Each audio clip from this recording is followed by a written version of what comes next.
While variance is a common measure of data dispersion, in most cases the figure you will obtain is pretty large and hard to compare, as the unit of measurement is squared. The easy fix is to calculate its square root and obtain a statistic known as standard deviation.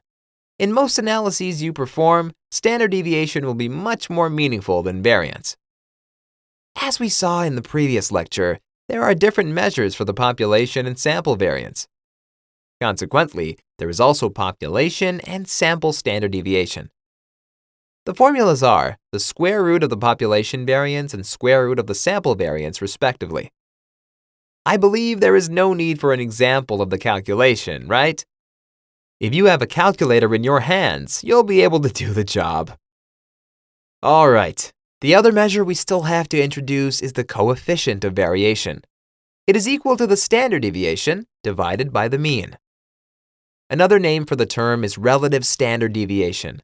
This is an easy way to remember its formula. It is simply the standard deviation relative to the mean. As you probably guessed, there is a population and sample formula once again. So, standard deviation is the most common measure of variability for a single data set. But why do we need yet another measure such as the coefficient of variation? Well, comparing the standard deviations of two different data sets is meaningless, but comparing coefficients of variation is not. Aristotle once said, "Tell me, I'll forget. Show me, I'll remember. Involve me, I'll understand." To make sure you remember, here's an example of a comparison between standard deviations.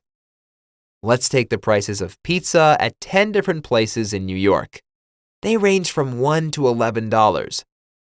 Now, imagine that you only have Mexican pesos, and to you the prices look more like 18.81 pesos to 206.91 pesos, given the exchange rate of 18.81 pesos for $1. Let's combine our knowledge so far and find the standard deviations and coefficients of variation of these two data sets. First, we have to see if this is a sample or a population. Are there only 11 restaurants in New York? Of course not. This is obviously a sample drawn from all the restaurants in the city. Then we have to use the formulas for sample measures of variability. Second, we have to find the mean. The mean in dollars is equal to 5.5 and the mean in pesos to 103.46. The third step of the process is finding the sample variance.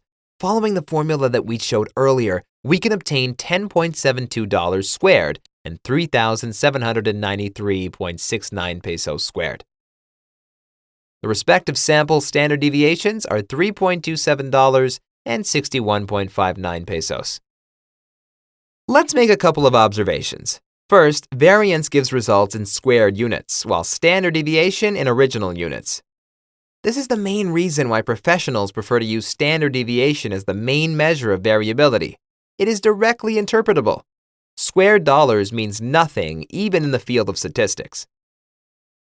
Second, we got standard deviations of 3.27 and 61.59 for the same pizza at the same 11 restaurants in New York City. Seems wrong, right? Don't worry. It is time to use our last tool, the coefficient of variation. Dividing the standard deviations by the respective means, we get the two coefficients of variation. The result is the same, 0.60. Notice that it is not dollars, pesos, dollars squared, or pesos squared. It is just 0.60. This shows us the great advantage that the coefficient of variation gives us. Now, we can confidently say that the two datasets have the same variability, which is what we expected beforehand. Let's recap what we have learned so far. There are three main measures of variability: variance, standard deviation, and coefficient of variation. Each of them has different strengths and applications. You should feel confident using all of them as we are getting closer to more complex statistical topics. And remember Aristotle's advice: involve me, I'll understand. So please don't forget to get involved with the exercises.